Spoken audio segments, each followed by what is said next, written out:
Hi you guys, Joni here. I'm going to do a watercolor blending using this new stamp set Smart Kitty that I illustrated for Wplus9.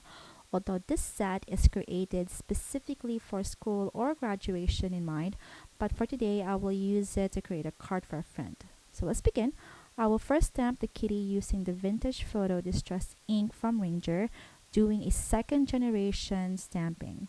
I actually stamped the image 2 times on a scrap paper, then the third stamping is what I use on my watercolor paper.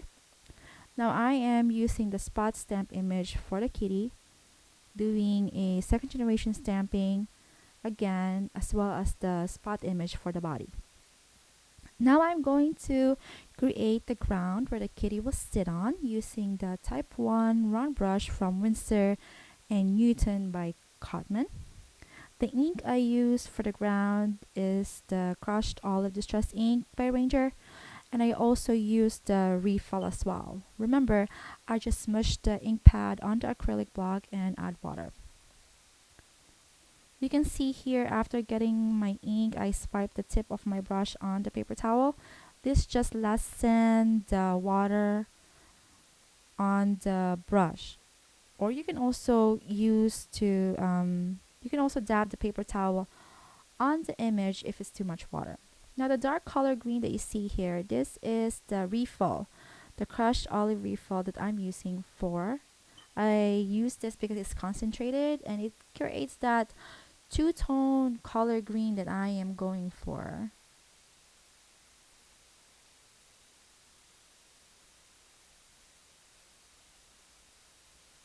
Okay, just finishing up here and blending. Now I'm going to use the 000 round brush by Cotman as well. This brush is amazing. This is so easy to use in blending your water and ink all together. You can see here I just color and add water on the brush and pull the color. So if you add too much water, then you can add water on your image and damp it with paper towel, and then you can start again from there. It's just this brush, I think, because it's so small, it holds a small amount of water, so it blends so easily for me. Now I am just continue coloring here. You can see add the color and then pull it with a little water on your brush, and then it just blends like Copic magic, if I can say that. Now the kitty is taking its form. You can see here I'm just pulling it with water, putting your color down and then pulling it with water. Just a little bit of water on your brush and you pull the color from there. And the blending is just magic.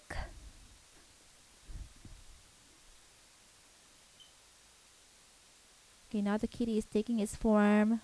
Just pulling more water on the brush there and pulling it to blend.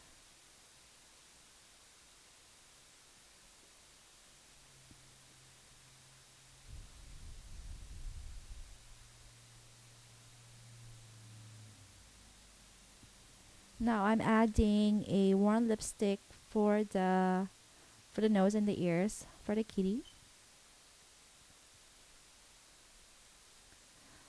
That is the walnut stain and the vintage photo. I am going to use the walnut stain for the eyes. I didn't add water on the acrylic block. I just dive right in there. I didn't want it to the eyes to bleed, so just grab the color from the brush and just color the eyes. Now for the spot, I added a little bit of water on the brush to not to so concentrate. So just add a little bit of water just to create that color there that I am going for. Not too dark so that we could still see his eyes. Just finishing up there. Now adding more color on the spot and pulling it with just a tad of water, as well as the tail.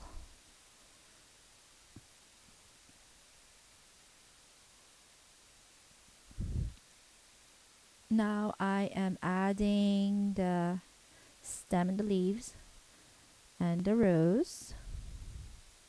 Now I am trying to prolong the stem with this detail brush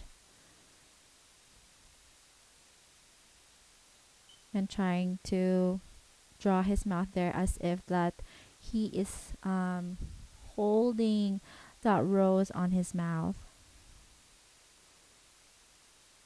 Now I'm just adding more color on the rose with worn lipstick distress marker and pulling it with a little tad of water on the brush.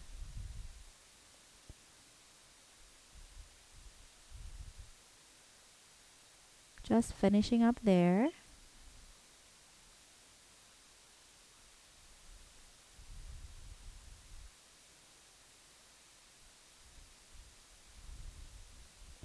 Now I'm adding grass on the ground. Now I just scribbled some round image there to create kind of like a flower beside a kitty. Now I'm using a flat brush with diluted peacock feather to create my background, and I also used a vintage photo that's also been diluted with lots of water and dabbing it with paper towel just to create the hint of color there in the back for the background.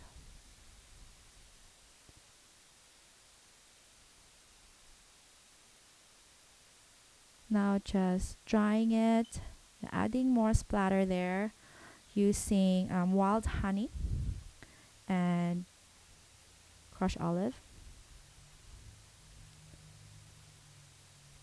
Now I used the lucky stars for the sentiment using the coconut husk from Wplus9 as well. I hope you like it. Thank you so much.